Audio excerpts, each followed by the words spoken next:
May napakaganda pong kwento tungkol po sa isang maliit na bata na 5 years old. Isang araw siya po ay pumunta sa isang drugstore at may dala-dala po siyang pera nilagay po sa counter. Sabi po sa pharmacist, "Sir, meron po ba kayong binebentang gamot na himala?" Nagtataka, ito pong pharmacist.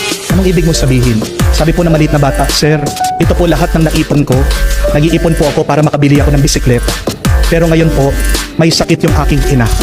Sabi po ng doktor na tanging himala na lang po ang makakapagpagaling sa kanya. Meron po ba kayong gamot na himala?"